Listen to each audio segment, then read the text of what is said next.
Everyone, this is Priyanka. Welcome to my channel install exam fairy. तो आज के इस वीडियो में हम बात करेंगे कि बीपीएससी टीआरई 3.0 के लिए जीके जीएस की तैयारी कैसे करें, कहाँ से उसको पढ़ें और कैसे अधिक से अधिक नंबर गेन करें। क्योंकि जब कट ऑफ की बात आती है तो सिर्फ सब्जेक्ट से काम नहीं चलता है, थोड़ा बहुत जीके में भी नंबर लाना पड़ता है।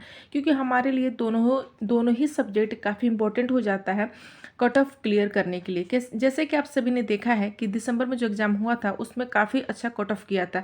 हालांकि इस एग्ज़ाम में कट ऑफ जाने की ज़्यादा चांसेस नहीं है क्योंकि इसमें फाइट ही नहीं है। नए स्टूडेंट को उन्होंने शामिल नहीं किया है और पुराने जो अच्छे स्टूडेंट्स हैं वो क्वालिफाई ज़्यादातर कर गए हैं। तो इस एग्ज़ाम में बहुत ज़्यादा कट ऑफ जाने की चांसेस नहीं है, लेकिन फिर भी आप अपने तरीके से काफ़ी सेफ़ एंड सिक्योर रहिए और अपनी स्टडी को बहुत अच्छे से बहुत बढ़िया से करिए, जिससे कि आप सभी का एग्ज़ाम 100% एक मतलब क्वालिफाई हो जाए।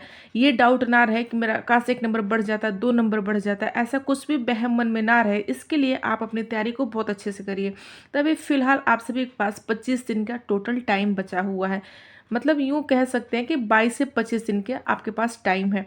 तो इसमें आप सभी को बहुत अच्छे से स्मार्ट तरीके से मतलब वर्क करना है और पढ़ाई करना है। तो बात करें जीके जीएस की कि कहाँ से पढ़ना है, कैसे पढ़ना है, तो देखिए बैक ईयर के पेपर के एनालिसिस के हिसाब से हमने सारा ये सब्जेक्ट चार्ट बनाया है और इसी पे आप सभी को फोकस करना है। इससे ज़्यादा कुछ भी नहीं पढ़ना है क्योंकि हमारे पास टाइम बहुत कम है।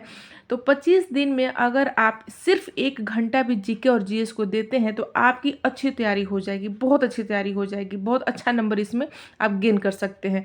जो काफ़ी स्टूडेंट्स जीके जीएस में काफ़ी स्ट्रांग होते हैं और काफ़ी को मतलब जो नए स्टूडेंट है, बिगिनर है, जो पहली बार एग्जाम देने जा रहे हैं या दूसरी बार देने जा रहे हैं, उनको जीके और जीएस का नाम ही सुन के डर लग जाता है। ये लगता है कि काफ़ी लेंदी है, कैसे पढ़ेंगे और कैसे रटेंगे, तो इसलिए वो ये पोर्शन छोड़ ही देते हैं।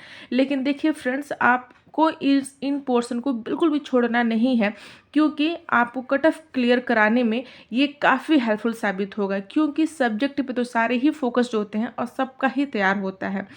थोड़ा सा जो ऊपर नीचे कट ऑफ का जो टाइम होता है वो आपका जीके जीएस से ही मतलब डिपेंड करता है। इसी के ऊपर डिपेंड करता है जो आपका कट ऑफ हाई और लो जाता है। क्योंकि सब्जेक्ट में मैक्सिमम लोग अच्छे होते हैं और उस पर वो अपनी पकड़ बना लेते हैं पढ़ाई करके। तो 1 घंटा आप डेली जीके जीएस को दे रहे हैं तो आपकी तैयारी अच्छे से हो जाएगी और इसमें अच्छा नंबर आप गेन कर सकते हैं। यूँ कहें तो आप मतलब 35 प्लस में नंबर गेन कर सकते हैं अगर इस स्ट्रेटजी से आप पढ़ते हैं तो चलिए अगर हम बात करें, देखिए ये जो पिछली बार बीपीएससी का जो पेपर हुआ था ये उसका बुकलेट है और ऐसे हमारे पास बहुत तमाम तरह के बुकलेट है जिससे कि हमने सारे पेपर का मतलब एनालिसिस किया है। सारे बैक ईयर का पेपर देखा हमने, टीआरई 1 का भी, टीआरई 2 का भी, और उसमें हमने जीके और जीएस का सारा पोर्शन देखा है। और ये एक चीज़ देखा हमने कि जहाँ कहाँ से ज़्यादा क्वेश्चन आ रहे हैं और किस पोर्शन पे से ज़्यादा क्वेश्चन आ रहे हैं, किस पे हमें ज़्यादा ध्यान देने की ज़रूरत है और किस पोर्शन को छोड़ने की ज़रूरत है। तो इस सारे पेपर का अच्छे से हमने एनालिसिस करके थोड़ा सा आप सभी के लिए एक मिनी चार्ट बनाया है और एक शॉर्ट तरीका मतलब फॉलो किया है। क्योंकि जीके जीएस में है बहुत सारा पोर्शन, तो ऐसा नहीं है कि आपको सभी पढ़ना है। इकोनॉमिक्स का कोई रोल नहीं है, पॉलिटी का कोई रोल नहीं है, तो ये सारी चीज़ों को, मिडिवल हिस्ट्री का कोई रोल नहीं है, एंशिएंट हिस्ट्री का कोई रोल नहीं है, वर्ल्ड ज्योग्राफी का कोई रोल नहीं है, ये सारे पोर्शन, इन्वायरमेंटल का कोई रोल नहीं है। तो इन सारे पोर्शन को बिल्कुल आपको थोड़ा सा भी ध्यान नहीं देना है क्योंकि इसमें आप उलझेंगे तो पढ़ने में आपको लगेगा सारा ही इंपॉर्टेंट है, लेकिन एक बार जब आप पढ़ने जाएंगे तो आप इसमें फंस जाएंगे और आपका काफ़ी टाइम इसमें चला जाएगा। तो मैं जो आप सभी को एक ट्रिक बता रही हूँ, आपको सिर्फ उसी पे ध्यान देना है और उसी से आपकी तैयारी अपनी स्टार्ट करनी है। तो चलिए देखते हैं कि हमें किन किन पोर्शन को बहुत अच्छे से ध्यान देना है। तो देखिए हमने सारे बैक पेपर के एनालिसिस करके जो आउट ऑफ रिव्यू निकाला है वो ये है कि मैथ प्लस रीजनिंग, ये भी आपका 8 से 10 क्वेश्चन हर पेपर में पूछा गया है, चाहे वो 1 to 5 का हो, 6 to 8 का हो, 11 12th का हो या 9 to 10th का हो। 8 से 10 क्वेश्चन मतलब मैक्सिमम आपका 8 ही क्वेश्चन पूछा जाता है, लेकिन फिर भी आप 10 2 3 एक्स्ट्रा मान के चलते हैं, इसलिए 8 to 10 हमने यहाँ पे लिखा हुआ है। तो देखिए मैथ और रीजनिंग से आपका 8 से 10 क्वेश्चन पूछा जा रहा है हर जीके के पेपर में, तो जिसमें कि आपका 4 से 5 नंबर मैथ्स का और 4 नंबर रीजनिंग का। तो रीजनिंग तो काफ़ी मतलब मतलब लो लेवल का है, बहुत ईजी है, सब लोग कर ले जाएंगे, तो रीजनिंग में ज़्यादा परेशान होने की ज़रूरत नहीं है, ये आपका ऑलरेडी तैयार है। थोड़ा सा आप इसका एक एक फॉर्मूला देख लेंगे, हो जाएगा। मैथ्स जिन बच्चों का स्ट्रॉन्ग है वो ऑलरेडी कर लेंगे, जिसका नहीं है वो इसको छोड़ दे, वो इस पर ज़्यादा दिमाग लगाने की ज़रूरत नहीं है, क्योंकि आप 4 नंबर के लिए क्यों इतना परेशान होंगे, बाकी पे आप फोकस कर सकते हैं, क्योंकि आपके पास बिल्कुल भी टाइम नहीं है, 25 दिन ही आपको पढ़ाई करनी है। हम बात करें साइंस की, तो साइंस से भी 8 से 10 क्वेश्चन साइंस पोर्शन से पूछा जा रहा है, जिसमें कि बायोलॉजी का आपका 6 क्वेश्चन, फिजिक्स एंड केमिस्ट्री का आपका 4 क्वेश्चन, दोनों मिला के आपका 2-2 का रेशियो है 4 का, और अकेले बायोलॉजी का आपका 6 है। तो बायोलॉजी का जो वो चैप्टर जिसमें से क्वेश्चन ज़्यादा आ रहे एग्जाम में, वो आपका डिजीज से रिलेटेड है, विटामिन से रिलेटेड है, और थोड़ा सा एंजाइम हार्मोन से रिलेटेड है। इन्हीं सबों पे आप सभी को मतलब ध्यान देना है। मेन खास तौर से डिजीज़ देख लीजिएगा और विटामिन देख लीजिएगा। इनमें भी सारा बायोलॉजी नहीं पढ़ना है, यही 2-3 टॉपिक है जो आपको पढ़ना है। कि बात करते हैं अगर हम यहाँ पे करेंट अफेयर की, तो करेंट में जैसे 4 से 5 क्वेश्चन आपका करेंट को देखने को मिलेगा। जैसे अभी अभी आपका 1 मंथ में जो भी घटना घटे, जैसे राम मंदिर अभी बहुत लेटेस्ट अपडेट है, तो राम मंदिर से आप इसमें देख सकते हैं कि कौन कौन वहाँ शामिल हुआ, और कब किस डेट को राम मंदिर का उद्घाटन हुआ। चाहे अभी आपका जो भी मतलब करंट अभी चल रहा है, उससे आप जो हाईलाइटेड क्वेश्चन है, जैसे बजट पास हुआ है तो बजट में क्या क्या पास हुआ है, कितना जीएसटी हुआ है, ये सारी चीज़ें आप करंट से देख लीजिएगा। 4 से 5 क्वेश्चन आपका करंट से आएगा। इसमें आपको कुछ पढ़ना नहीं है, जो डेली डेली यूट्यूब पर पढ़ाई होती है करंट अफेयर की, बहुत सारे चैनल वाले बहुत अच्छे से पढ़ाते हैं, तो आप किसी भी एक चैनल को पकड़ के डेली डेली आप आधा घंटा देख लिया करिए, तो आपका उससे करंट अफेयर का काम चल जाएगा। उसमें एक ये भी चीज़ ध्यान देना है कि किसको कौन सा सम्मान दिया गया है। जैसे मान लीजिए जो भी पुरस्कार से किसी को सम्मानित किया जाता है, नोबेल पुरस्कार से, ऑस्कर अवार्ड से, या किसी भी चीज़ से, मतलब पद्म भूषण आविष्कार से, अभी उनको आडवाणी जी को भारत रत्न से नवाजा गया, तो ये बहुत बड़ी अपडेट है। ये 100% आपका एक क्वेश्चन ये फिक्स है कि आएगा ही आएगा। तो ये सारे अवार्ड से किसको किसको सम्मान दिया गया है, ये भी आप एक नज़र में आप देख लीजिएगा। 2 से 3 क्वेश्चन ये भी आएगा। ये तो रही आपकी सारे करंट और फिजिक्स और मैथ्स से।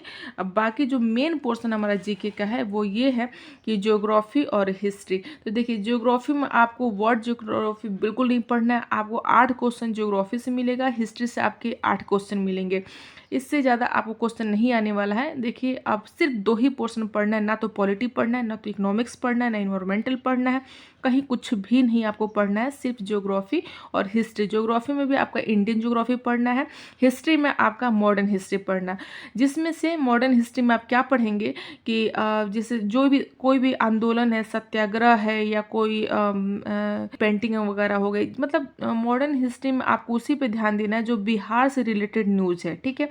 तो मॉडर्न हिस्ट्री में आप उस क्वेश्चन पे ध्यान दीजिएगा। बाकी ज्योग्राफी में जो इंडियन ज्योग्राफी है उस पे ध्यान देने की ज़रूरत है।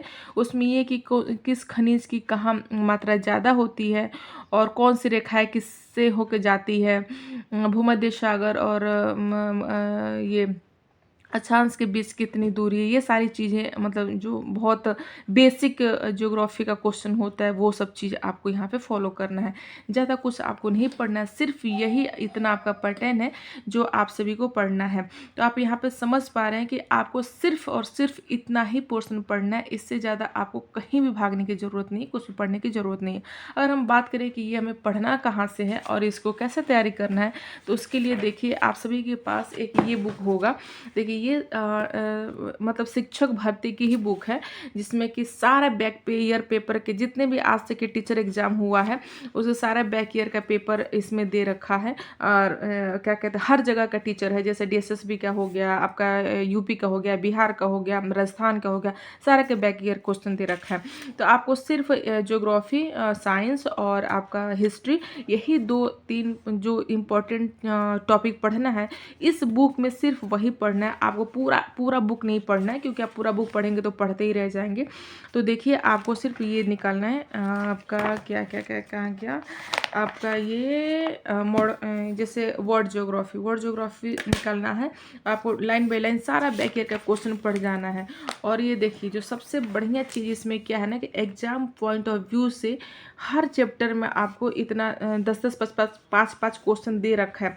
इसको आप बहुत ध्यान से पढ़िएगा, क्योंकि इसमें से आपका आपका 100% क्वेश्चन आ जाना है। ये बुक इतना बढ़िया है कि इसमें हर चीज़ देखिए, एग्जाम पॉइंट ऑफ व्यू से ये सारा बैक ईयर का क्वेश्चन है, सब ये बैक ईयर के क्वेश्चन, ये सारे बैक ईयर के क्वेश्चन। देखिए डीएसएसबी में पूछा गया, यूपीपीएससी आश्रम पद्धति में पूछा गया, लोअर डिवीजन क्लर्क में पूछा गया, और ये कितने वो सारा इंपॉर्टेंट टॉपिक यहाँ पे मेंशन किया गया है जो आपके आने वाले एग्जाम में पूछा जा सकता है या पूछने की संभावना है। तो ये वन लाइनर क्वेश्चन है, आपको एक एक करके बहुत अच्छे से पढ़ डालना है। इसमें से 100% आपका 1-2 क्वेश्चन आ जाना है। ये तो आपको वर्ल्ड ज्योग्राफी की बात हो गई। अब हम बात करते हैं आपका ये कहाँ गया, हिस्ट्री का। आपका मॉडर्न हिस्ट्री के हम बात करें, देखिए राष्ट्रीय आंदोलन, ये आपकी हिस्ट्री हो गई। ये सारा बैक ईयर का क्वेश्चन है, इसमें आप पढ़ सकते हैं, रिवाइज कर सकते हैं। और ये एग्जाम पॉइंट से देखिए, बिहार के शासक राजा राम नारायण का दमन करने के लिए क्लाइव व मीर जाफर ने किसकी अध्यक्षता में एक सेना भेजी थी? तो मेजर कूट की अध्यक्षता में भेजी थी। ये बिहार का ही क्वेश्चन है, ये 100% आने की संभावना है। कि ऐसे ही जितने भी बिहार से रिलेटेड क्वेश्चन आपके बनते हैं वो आप मतलब तैयारी करिए और एक बार देख लीजिए। तो ये बुक बहुत अच्छी है, अगर आपके पास है तो आप इसको पढ़िए, और नहीं है तो भी कोई टेंशन वाली बात नहीं है। लुसेंट आजकल सबके पास होती है क्योंकि वो कॉमन बुक है और सभी रखते हैं। तो लुसेंट से ही आप पढ़ लीजिए, मॉडर्न हिस्ट्री पढ़ लीजिए, और आप इंडियन ज्योग्राफी पढ़ लीजिए। थोड़ा सा बायोलॉजी का डिजीज से रिलेटेड क्वेश्चन, विटामिन से रिलेटेड क्वेश्चन, एंजाइम जैसे कि एसिड, जैसे दूध में कौन सी आयरन की कमी से कौन सी बीमारी होती है, पालक में कौन सी आयरन होती है, बहुत छोटे लेवल के क्वेश्चन बायोलॉजी से हो जाएगा। आप सभी को वैसे भी पता होगा, लेकिन एक बार थोड़ा सा रिवाइज कर लीजिएगा। और रही बात केमिस्ट्री और फिजिक्स की, तो उसमें वही फिटकरी वगैरह की आपको फॉर्मूला देखना है, और ये सारे 2 चीज़ देखना है। हाँ, करंट अफेयर का जरूर एक कोई सा भी चैनल आप देख सकते हैं, आधा घंटा या 10 मिनट, जो आपको अपने मतलब हिसाब से सही लगे। तो यही सारी चीज़ पर आपको ध्यान देना। और आपको जीएस को बिल्कुल हल्के में मत लीजिए, क्योंकि जीएस आपको आपका मेरिट दिलाने में काफ़ी बेनिफिट साबित होगा। और ज़्यादा पढ़ना नहीं है, सिर्फ इतना ही आपको पढ़ना है। बहुत अच्छे से हमने कईयों साल के पेपर से ये चार्ट बनाया है और सारा पेपर का एनालिसिस किया है। तो आप अच्छे से पढ़ाई करिए, और सिर्फ 1 घंटा आप डेली देंगे 25 दिन, तो आपका जीके बहुत बढ़िया से तैयार हो जाएगा। क्योंकि बहुत ज़्यादा फालतू भटकने की ज़रूरत नहीं, इतना ही आपको ध्यान देना है। तो फ्रेंड्स, मिलते हैं आप सभी से एक नेक्स्ट वीडियो में। आई होप कि आप सभी के लिए ये वीडियो काफ़ी हेल्पफुल होगा। तब तक के लिए tata, bye bye, thank you so much.